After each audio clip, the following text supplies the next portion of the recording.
अस्सलाम वालेकुम। कैसे हैं आप सब? खैरियत से ठीक है। आज हम जिस टॉपिक पे बात करने वाले हैं वो बेसिकली लेक्चरशिप के जो एग्ज़ाम है उसके तैयारी के हवाले से बात करनी थी। बेसिकली इसमें जो है वो बहुत से जो कैंडिडेट्स हैं उनकी क्यूरीज़ होती है कि जो है वो हम लोग क्या जॉब के साथ या फिर विदाउट जॉब हम तैयारी कर सकते हैं नहीं कर सकते। तो आप बिल्कुल कर सकते हैं। लाजमी नहीं है कि जॉब वाला जो है वो तैयारी नहीं कर सकता या फिर जो है वो विदाउट जॉब गारंटी है कि आपकी जो है सिलेक्शन हो जाएगी। ये सब कुछ भी नहीं है।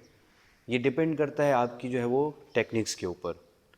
अब कौन कौन सी टेक्निक्स है मैं आगे आपको बताता जाऊंगा।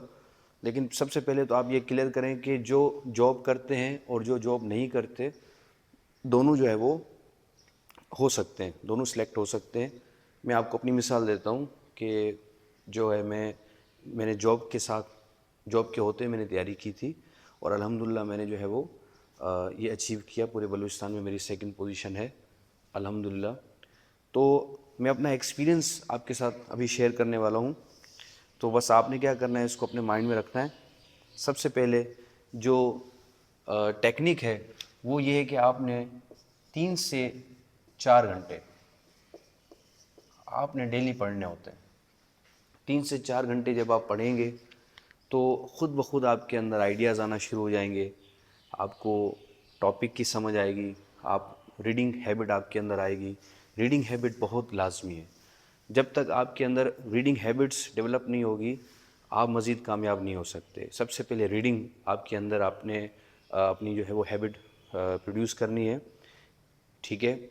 उसके बाद जैसे ही आपने 3 से 4 घंटे आप कोई भी टॉपिक आप पढ़ते हैं तो उसके बाद क्या करेंगे, आप उसकी रिवीजन करेंगे, ठीक है। आप क्या करेंगे, उसकी फिर रिवीजन करेंगे। अब रिवीजन जो है वो आप कोई अगर आपका दोस्त है उसकी मदद से भी आप कर सकते हैं या फिर जो है वो अगर आपका कोई दोस्त नहीं है आप ख़ुद अकेले हैं तो नो प्रॉब्लम, आप पेज उठाएंगे और लिखने शुरू बैठ जाएं। मेन पॉइंट्स आप लिखते जाएं, मेन पॉइंट्स लिखें। जैसे मिसाल के तौर पर मैं आपको एग्जांपल देता हूँ कि आपने जैसे टॉपिक पढ़ा हाइब्रिडाइजेशन, ठीक है। आपने हाइब्रिडाइजेशन पढ़ा तो हाइब्रिडाइजेशन में आपने इसकी डेफिनेशन पढ़ी, ठीक है। आपने इसकी टाइप्स पढ़ी, ठीक है। आपने इसकी जो है इम्पोर्टेंट्स पढ़ी, ठीक है। और आपने इसके एग्जांपल्स पढ़े, ठीक है। तो जो इस टॉपिक में जो रीडिंग की है जस्ट आपने जो है वो एक क्विक आपने रिव्यू करना है, रिवाइज करना है इसका, ताकि आपको पता चले कि आपको जो है वो ये टॉपिक कितना समझ आया है, कितना अच्छा समझ आया है या इसमें और कितनी जो है इम्प्रूवमेंट की ज़रूरत है। उसके बाद जो जॉब करते हैं उनके लिए स्पेशल कि आप 3 से 4 घंटे अगर आप दें तो अच्छी बात है, नहीं भी दे सकते नो प्रॉब्लम। आप 2 आवर्स दें, आप 1 आवर्स दें, ठीक है, नो प्रॉब्लम। लेकिन असल में जो इसके बाद जो है वो जो है असल चीज़ है वो सैटरडे संडे, ठीक है। आपने जो है वो सैटरडे संडे को जो आपने जो तैयारी करनी है वो आपने थोड़ी ज़्यादा करनी है। आप जो है वो कम से कम एक चैप्टर को आपने कवर करना है या एक टॉपिक को आपने कवर करना है या फिर आपने कम से कम 6 घंटे तो आपने लाजमी देने। 6 घंटे एक साथ नहीं देने, 2 घंटे सुबह, 2 घंटे शाम, 2 घंटे रात, इस तरह भी आप डिवाइड कर सकते हैं। क्योंकि जो माइंड का जो कंसंट्रेशन होती है, जो आप ध्यान से आप पढ़ते हैं, कंसंट्रेट होके पढ़ते हैं, तो वो 25 से 30 मिनट तक का होता है। 25 से 30 मिनट के बाद जो है वो आपका माइंड जो है वो थकना शुरू हो जाता है, फिर आप जो पढ़ते हैं आपको समझ नहीं आता। तो इस तरीके से आप जो है वो डिवाइड करें चीज़ों को। एक साथ आप 6 घंटे बैठ के दरवाज़ा बंद करके आप ना बैठ जाएं। 25 मिनट दें, थोड़ा गैप दें, फिर 25 मिनट, फिर थोड़ा गैप, इस तरह आप आहिस्ता आहिस्ता तैयारी करें, ठीक है। उसके बाद पढ़ना कैसे। अब बच्चे पूछते हैं कि सर हम पढ़ें कैसे। तो सबसे पहले आपने क्या करना है, आपने जो है वो स्टार्ट लेना है एफएससी से। एफएससी के जितने भी टॉपिक्स हैं, ठीक है, जितने भी टॉपिक्स हैं ये आपने जो है वो कवर करना है, ठीक है। ये आपने क्या करने, कवर कर रहे हैं। एफ टॉपिक्स के साथ साथ आपके पास सिलेबस भी होना चाहिए, ठीक है। आपके पास सिलेबस भी हो। सिलेबस किसका है? सिलेबस तो एमएससी लेवल का ही आपको इजीली मिल जाएगा। एमएससी लेवल का जो सिलेबस है वो आपको मिल जाएगा। एफएससी की बुक्स के सारे टॉपिक्स प्लस एमएससी का सिलेबस आपके सामने हो, और उसके साथ साथ आपके पास जो है पास पेपर्स भी हों, ठीक है। पास पेपर्स भी आपके पास होने चाहिए। पास पेपर एफपीएससी के हो सकते हैं, ठीक है, बीपीएससी के हो सकते हैं, ठीक है। किसी भी आप खैबर पख्तूनख्वा या पंजाब बोर्ड, कहीं से भी आपको जो जो आपको पास पेपर मिलते हैं, आप जो है वो वहाँ से आप उसकी तैयारी कर सकते हैं। क्योंकि पास पेपर्स आपको एक आइडिया देता है कि आपने जो तैयारी की, जो आपने पढ़ा है, लेकिन पेपर में सवाल कैसे आता है। बच्चे अक्सर जो जिनका नहीं होता, सिलेक्शन नहीं होती, जिनका टेस्ट पास नहीं होता, वो क्या करते हैं, वो सिर्फ पढ़ते हैं। 6-6 घंटे, 10-10 घंटे, 12-12 घंटे पढ़ते हैं। लेकिन सिर्फ पढ़ना काफ़ी नहीं होता, आपने क्या है, क्वेश्चंस करने होते हैं। आप जितने ज़्यादा क्वेश्चंस करेंगे, आपको एक आइडिया होगा कि यार ये सवाल कैसे आया है और मैं इस पर किस तरह इम्प्रूव करूं, ठीक है। तो सवाल आना आपके लिए लाजमी है। पढ़ाई के साथ साथ क्वेश्चन आना भी आपके लिए लाजमी है। अब क्वेश्चन एक तो आप ये पास पेपर से निकाल सकते हो, और दूसरा आप ये भी कर सकते हो कि आप जो है वो चैट जीपीटी पे चले जाओ, इंटरनेट एआई पे चले जाओ, ठीक है, और उसको आप कमांड दो कि मेक अ पेपर, ठीक है, बेस्ड ऑन बीपीएससी, ठीक है, और रीजनिंग क्वेश्चंस ऑन बीपीएससी, ठीक है, और विथ उसकी आंसर कीज, उसकी जो है आंसर कीज। तो क्योंकि बीपीएससी में आपने देखा होगा कि एमसीक्यूज आते हैं, और इस दफ़ा उन्होंने क्या किया था, 10 मार्क्स के उन्होंने क्वेश्चंस दिए थे। तो आप ये कह सकते हैं कि make a MCQs paper as per BPSC, ठीक है, या फिर आप ये कह सकते हैं make a reasoning question paper as per BPSC for lectureship exam. आप ये कमांड देंगे विद आंसर की, तो पहले आप उसके क्वेश्चन खुद अटेम्प्ट करें, उसके बाद जो आपने अटेम्प्ट किया उसको आप थोड़ा गो थ्रू करें जो उसने आंसर दिए। तो आपको, अगर आपका आंसर जो है वो बिल्कुल एक्यूरेट नहीं होगा, डेफिनेटली इंटरनेट है वो अलग चीज़ है, आपके थॉट, आपकी रीजनिंग अलग चीज़ है, क्रिटिकल थिंकिंग आपकी अलग चीज़ है। तो अगर मिलता जुलता भी हुआ तो काफ़ी है उसके लिए, ठीक है। उसमें भी वो आपको अच्छा हेल्प आउट करेगा इस मामले में।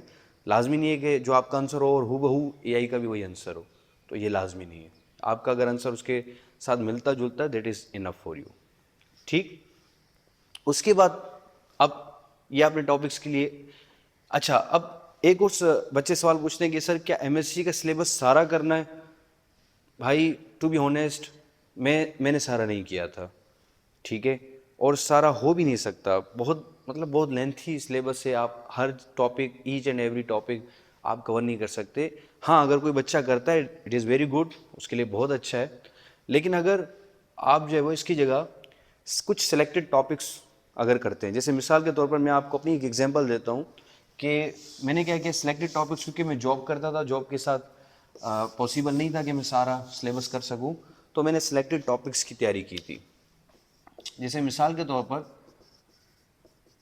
मैंने आपको अपनी एक मिसाल दे रहा हूँ कि मैंने एमएससी का सिलेबस उठाया, तो उसमें मैंने देखा कि इनऑर्गेनिक केमिस्ट्री का जो पोर्शन था उसमें लेंथेनॉइड का था, उसका एक्सट्रैक्शन थी, हाउ इट एक्सट्रैक्ट, और उसका सेपरेशन मेथड था। तो मुझे लगा कि यार ये जो है वो आ सकता है, क्योंकि आजकल की जो आप न्यूज़पेपर भी, करंट अफेयर भी आप देख रहे होंगे कि मिनरल्स के ऊपर आजकल ज़्यादा जो है फोकस किया जा रहा है। तो मुझे इस हिसाब से लगा कि यार ये इंपॉर्टेंट है, तो मैंने इसकी तैयारी की। बिलीव मी, पूरे 10 मार्क्स का सवाल इसके ऊपर आया, सेपरेशन के ऊपर। तो मैं आपको अपना एक्सपीरियंस बता रहा हूँ, ठीक है। आपको अगर पूरा सिलेबस करना है, बहुत अच्छा है, अच्छी बात है, आप कर लें। लेकिन अगर जो बच्चे नहीं कर सकते तो नो प्रॉब्लम, आप सिलेक्टेड टॉपिक्स उठाएं। ये आपका अपना एक जो है वो कॉन्सेप्ट, कोई सेंस आपको बताएगा कि यार ये आ सकता है, ये नहीं आ सकता। जिस तरह मैंने आपको बताया कि मुझे ऐसा लगा कि ये इंपॉर्टेंट है और मैंने तैयारी की और आ गया। तो इस तरीके से आप भी जो है अपना एक सेंस, एक कंसेप्ट, एक जो है वो आइडिया लगा सकते हैं कि यार ये आ सकता है। तो आप इस तरह भी तैयारी कर सकते हैं, ठीक है। उसके बाद अब जैसे ही आपने जैसे सिर्फ पढ़ते जाएंगे ना तो आपके माइंड के ऊपर एक बोझ बनता जाएगा, ठीक है। तो आपने अपने माइंड के ऊपर बोझ नहीं रखना, आपने थोड़ा स्मूथली लेके चलना है, ठीक है। और जो आप पढ़ेंगे तो आपने अपना टाइम टेबल बनाना है, ठीक है। टाइम टेबल बनाना है। आप मंडे टू फ्राइडे आप जो है वो रीडिंग करें, आप नोट्स बनाएं, शॉर्ट नोट्स बनाते जाएं। शॉर्ट नोट्स बहुत लाजमी है, शॉर्ट नोट्स बहुत लाजमी है, ठीक है। मैंने भी शॉर्ट नोट्स बनाए थे, बहुत मुझे फ़ायदा हुआ इससे। एक तो लिखने वाली चीज़ आपको देर तक याद रहती है, दूसरा रिवीजन आप इजीली कर सकते हैं, और ये स्मार्ट स्टडी है। यानी एक बार आपने बुक पढ़ी तो उसके बाद बुक पढ़ने की ज़रूरत नहीं, बस आप शॉर्ट नोट्स देखेंगे और आपको आइडिया हो जाएगा कि अरे मैंने इसमें क्या पढ़ा था। हाँ, अगर कोई ऐसा टॉपिक या ऐसी कोई चीज़ जिसमें आपको समझना है तो फिर आप उसको सिर्फ उसी को ही आप बुक से पढ़ सकते हो, इसके अलावा पूरी बुक पढ़ने की ज़रूरत नहीं है। आपके पास इतना टाइम भी नहीं है, टाइम भी आपके पास कम है, तो जो है आप जो है वो नोट्स से, शॉर्ट नोट्स जो आपने खुद बनाए तो आप उससे ऐसी तैयारी कर सकते हैं, ठीक है। तो मंडे टू फ्राइडे आपने पढ़ना है, और सैटरडे संडे जो है वो बेटा आप लोगों ने क्या करना है, आपने टेस्ट देना है। आप सामने घड़ी रखेंगे और कोशिश कीजिएगा कि आप 15 से 20 मिनट में एटलीस्ट 4 से 5 पेज लिखें। ये प्रैक्टिस आपने करनी है, क्योंकि वहाँ पे आपने रिटन एग्जाम देना है। अगली मेरी जो वीडियो आएगी वो पेपर प्रेजेंटेशन के ऊपर होगी, उसमें मैं आपको डिटेल में बताऊंगा कि मैंने किस तरह पेपर अटेम्प्ट किया, आपने किस तरह करना है। और कुछ बच्चे जो रह गए, क्योंकि जैसे पेपर हुआ तो उसके बाद हमने आपस में, दोस्तों ने आपस में जो है वो एक दूसरे से जब पूछा तो उन्होंने कुछ चीज़ें बताई, तो मुझे वो भी एक आइडिया, तो वो भी मैं आपके साथ शेयर करूँगा कि कौन कौन सी जो गलतियाँ हैं वो उन्होंने की जिसकी वजह से उनका अनफॉर्चुनेटली रह गया, वो आप लोगों ने नहीं करनी, ठीक है। वो भी मैं इंशाल्लाह नेक्स्ट वीडियो में मैं आपको बताऊंगा। अब बस आपने क्या करना है, टेस्ट प्रैक्टिस आपने करनी है एवरी सैटरडे एंड संडे। आपने घड़ी में अपना टाइम नोट करना है, आप चेक करेंगे 15 से 20 मिनट में आपने एटलीस्ट 5 पेज कैसे, जैसे मिसाल के तौर पर अगर ये है, ये जैसे 1 पेज है, ठीक है। इस तरीके से 2, 3, 4 एंड 5, ये पाँच पेज आपके हो जाएंगे, ठीक है। इस तरह आपने जो है वो क्या करनी है, तैयारी करनी है। उसके बाद आपने क्या करना है कि जिस तरह वीकली आप टेस्ट दे रहे हैं, ठीक है, इसी तरीके से जब आप डेली आप जो पढ़ते हैं, आप जो डेली पढ़ेंगे, ठीक है, जैसे आप कोई डेली पढ़ते हैं,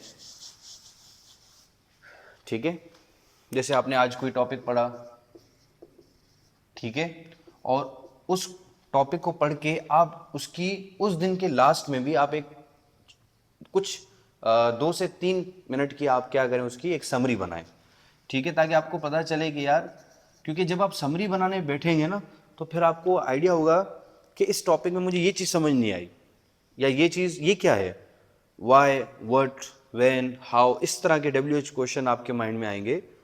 तो ये आपके लिए अच्छा है, क्योंकि जब क्वेश्चन आपके माइंड में आएंगे ना तो इससे कि कंसेप्ट थोड़ा क्लियर होगा, असल चीज़ कंसेप्ट की है। देखें बच्चे जो है वो 8-8, 10-10 घंटे बैठ के रटा मारना शुरू हो जाते हैं, चीज़ें याद करते हैं। देखें, याद करना, रटा मारना होता है, लेकिन हर जगह रटे से आपका काम नहीं होगा, कंसेप्ट भी होता है।